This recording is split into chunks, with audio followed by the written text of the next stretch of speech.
Scottish nationalists want another shot at independence. First Minister Nicola Sturgeon announces plans to hold a second referendum, but can she legally hold a vote? And can she win? I'm Andrea Sankey, and today's newsmaker is Scotland.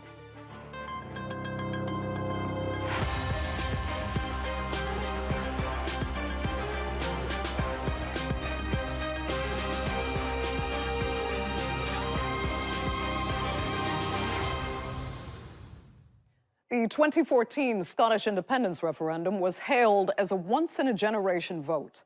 But just less than a decade later, Nicola Sturgeon wants to try again. The First Minister has been paving the way for a second vote for some time, but last week was the starkest indication of just how badly she wants it. Speaking to the Scottish Parliament, Sturgeon said she was formally writing to British Prime Minister Boris Johnson to seek consent, and then announced she'd already set the date. Presiding Officer, I can announce that the Scottish Government is proposing that the independence referendum be held on the 19th of October 2023. Well, after Brexit forced Scotland to leave the European Union in 2016, calls for a second independence vote got louder. While the UK as a whole voted to leave the EU, more than 60% of Scots voted to remain. But getting official consent for another referendum won't be straightforward. Boris Johnson has made it clear he will not give the go-ahead, arguing another vote shouldn't take place for at least 40 years. And during the NATO summit in Madrid, his defense minister, Ben Wallace, had some choice words for the Scottish First Minister. They had the referendum, they lost the referendum, and instead of then saying, OK, hands up, let's try and see if there's a better way, let's try and better the people of Scotland's experience with public services, she's just banged on the same one-trick pony. Sturgeon will likely have to go to the Supreme Court for permission, and even that may not go her way. But if things do fall into place, would a second vote yield a different result? In 2014, 3.6 million people voted on whether or not Scotland should be an independent country. Just under 45% said yes. That's about 1.6 million ballots. While more than 2 million, about 55%, voted to remain in the United Kingdom. Well, opinion polls show if a vote were held right now, it could go either way. According to one survey conducted for the Scotsman newspaper, 46% said they'd vote to remain, and 44% say they'll vote for independence. But crucially, 1 in 10 of those asked was still undecided. But these protesters are certain of what they want. Last month, thousands marched through Glasgow demanding independence, not just from Westminster, but from Boris Johnson too. Boris Johnson is a liar and he needs to go. But also we're proving that we need to have independence to get away from Westminster. To get away from Westminster, get away from Boris Johnson and any of Westminster's control of Scotland. So should Scotland be an independent country? Scottish voters said no once, but will they change their mind if they get a vote in 2023?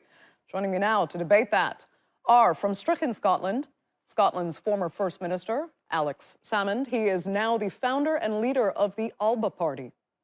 John Nicolson is in London. He's a member of Parliament for the Scottish National Party. And from People's Scotland is John Ferry. He's the financial spokesperson for the Scottish Liberal Democrats. Thanks all so much for being with us. Alex, let me start with you. Boris Johnson will say no, but the Supreme Court could say yes. Is your gut telling you that you'll be voting again in October of next year? Well, that's the date that's been more than penciled in, promised by the Scottish government. So I've certainly got a circle round it in my diary. I'm certainly hoping that's the case. I wouldn't give, I mean, Boris Johnson will certainly say no, but I wouldn't give up on the idea of campaigning to change his mind. I mean, he's a very weak prime minister. He's going to fall from office at some point over the next few months. I'd have thought a determined Scottish campaign at parliamentary level, at demonstration level, at diplomatic level, would have every chance of changing Boris Johnson's mind and toppling him over. I think it's a question of political pressure. As far as the Supreme Court's concerned, I don't hold out any great hopes there. I think the Supreme Court of the United Kingdom is not going to be friendly to Scottish aspirations. And then it would go to, according to the First Minister, my successor, it'll go to a general election in Scotland. But I'm certainly got that date of October next year ring-fenced in my diary, and I'll be looking forward to the referendum delivered and another chance to vote on Scottish independence. Fair enough. John Nicolson, is that a realistic scenario being described there? Well, it all depends, doesn't it, on whether we're in a voluntary or an involuntary union. The United Kingdom is meant to be a voluntary union. That's something that all politicians agree on.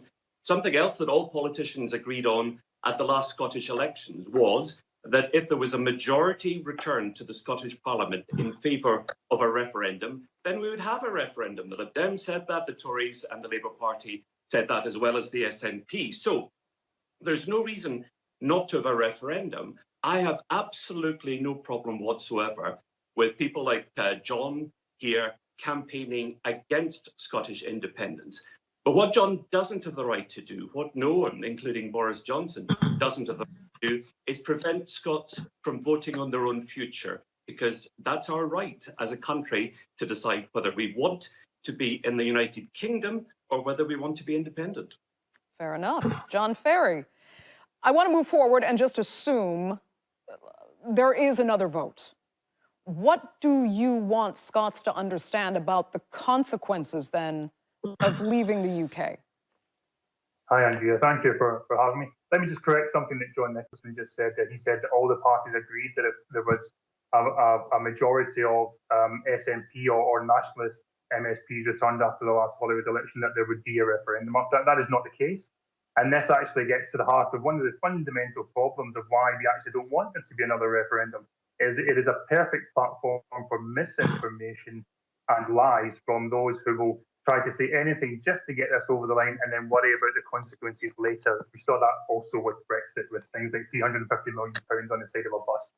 And then, of course, that turned out to be complete nonsense.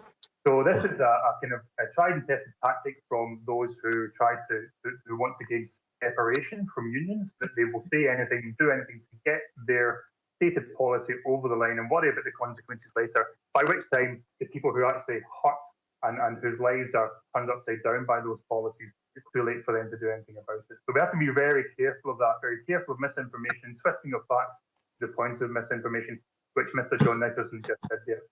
To your other point as to the actual consequence, let me finish my point, John. To your other point as to the actual consequence of independence actually happening, it is clear when we look at this, when we take an evidence-based, rational approach to the policy of separating of Scotland's economy from its existing national economic base, that it would be not in the interest of the people of Scotland, not in their welfare interest, and not actually, ironically, in the Scottish national interest for that to happen. When we actually talk to professional economists in particular on this, and when we have them analyse the situation, and they look at the consequences of Scotland sometime in 2025, cutting itself off overnight from its treasury and its established currency base, from its treasury and its established tax base, from its central bank and its established currency base, from its welfare state, and etc., etc. The consequences of that economically are so profound that they would impact people's lives so negatively. It would create poverty where it currently doesn't exist. It would make poverty worse where it currently does exist. It would create a plethora of problems for our society that we would take decades to recover from. Okay. And I do not want to see people of Scotland go through that. And that's why people like me are standing firm against people like Alex Salmond and John Nicolson who really want this to happen. Okay, John Nicolson, we can go back to the first part of John Ferry's answer there, because I could see you weren't exactly on the same page about this campaign being so vulnerable to misinformation and lies, as John Ferry says Brexit actually was. Why would this campaign be different? Even from, people talking about Russian interference as a means to try and break up the European Union and the UK, cause more turmoil. What do you say to that?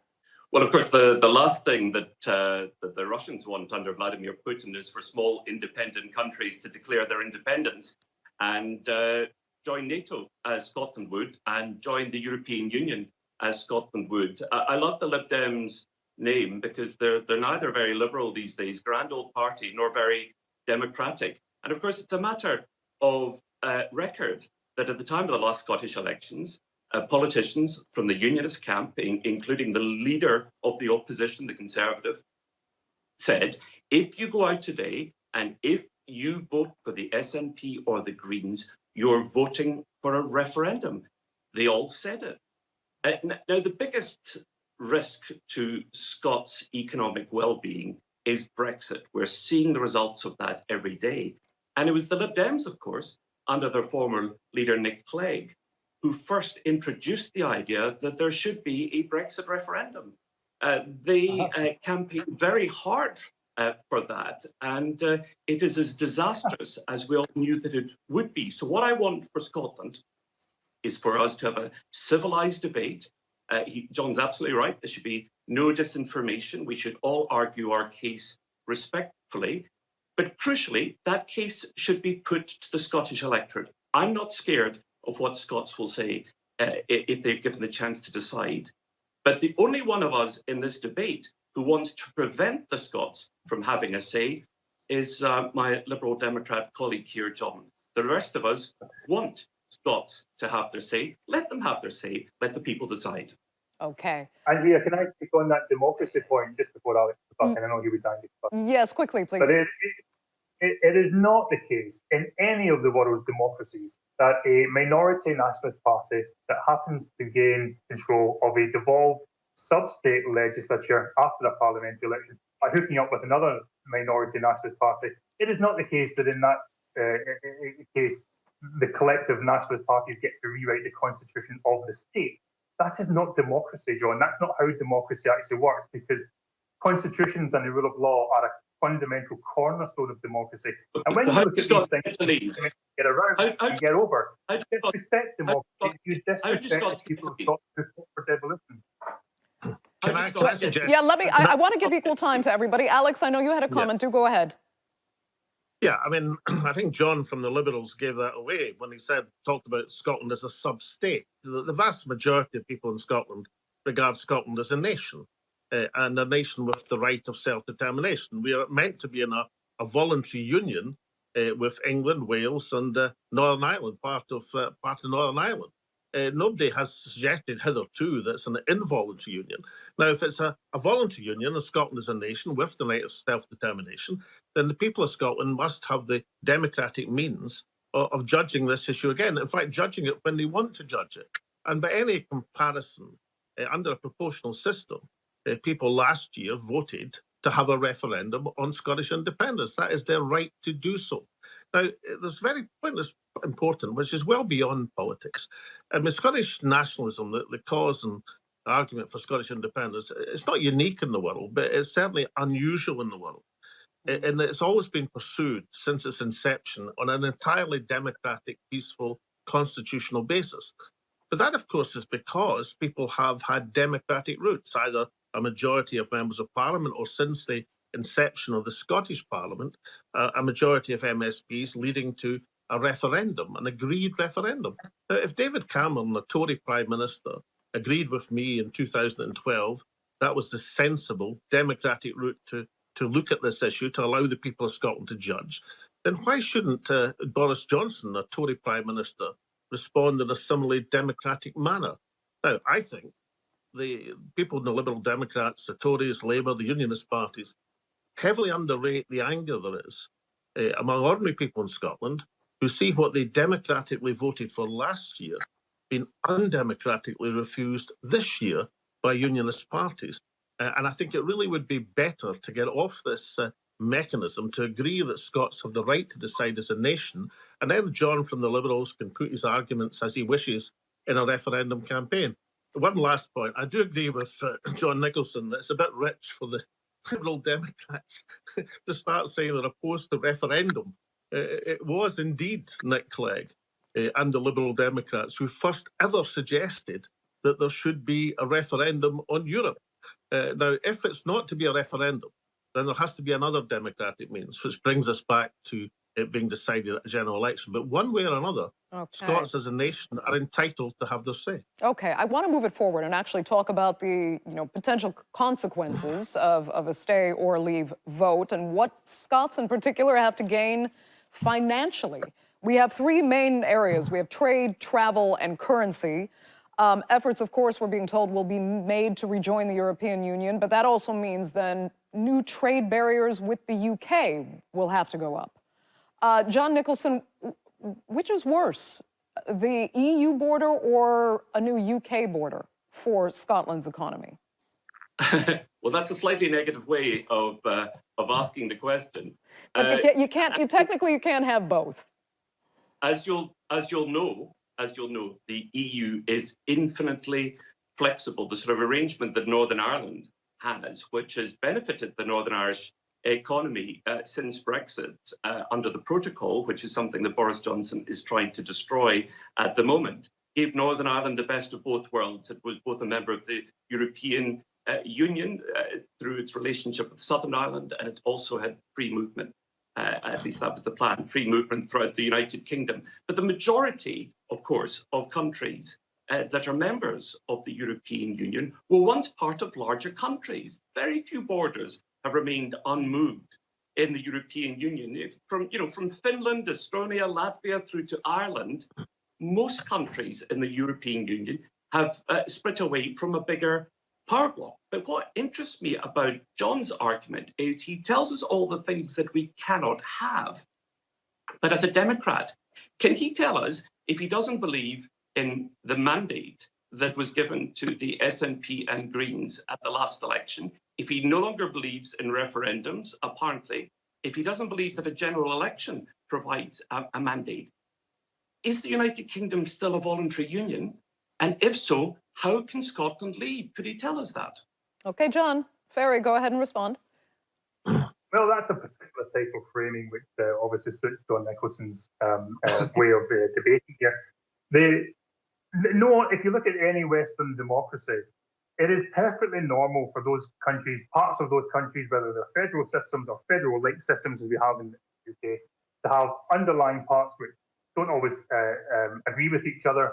In the US at the moment, if you look there, there's discussions around the Supreme Court and people saying, look, does this mean that the union can no longer ultimately hold together in the long term because underlying states within the union can no longer live together?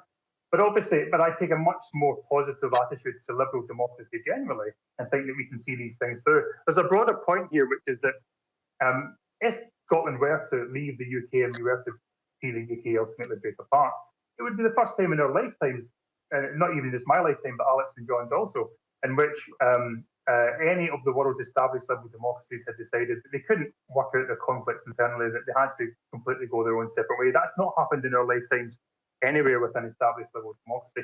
It would be a really bad thing for the world as a whole, I believe, if that happened at this critical type period in history when we're seeing a China, which is an anti-democratic, illiberal China, which is going to become potentially the world's most powerful country. When we've got a revanchist, aggressive Russia, which is imperialist again, and we need strong Western democracies to stand firm against that.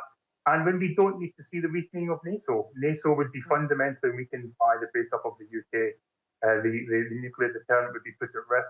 Britain's nuclear deterrent would be put at risk, and that would fundamentally weaken NATO. So there's a bigger picture here, which I think John is sometimes tends to kind of miss with all this. So we could argue to the cows come home as to who understands democracy better than anyone else. But all I'm saying is that John and Alex's very narrow, very self-serving, very nationalistic definition of what constitutes democracy is simply an opinion. It is not fact. And to correct something Alex said before, we all know that Scotland is a nation. I'm a proud Scotsman, but it is a simple matter of fact that Scotland is, of course, not a state. That's what you're fighting for. So that's a simple matter of fact. And we have a devolved parliament, which is not a state parliament.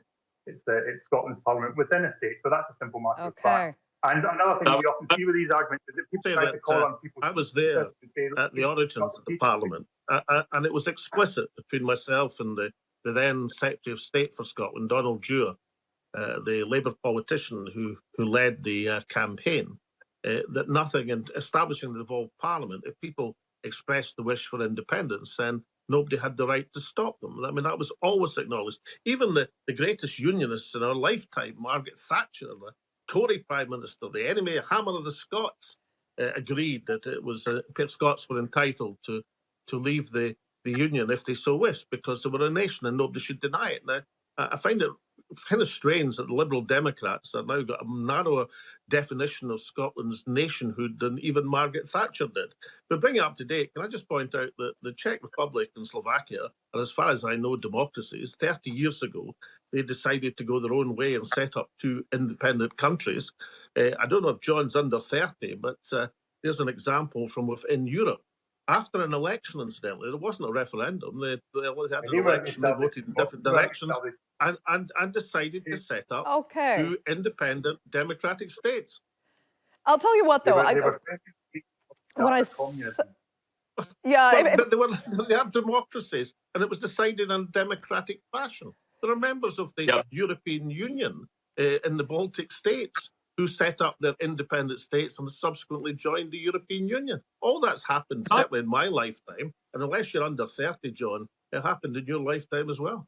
I'll tell you what, John has neither confirmed nor denied his age, but you'll notice that he gave a very, very long answer there. It was a good 2 or 3 minutes, which he talked about the United States, suggested that there was similarity somehow between Louisiana and Texas, and Scotland, and how there was tensions in the States, and talked about the Chinese. But the one thing he didn't answer was how Scotland could leave the Union democratically.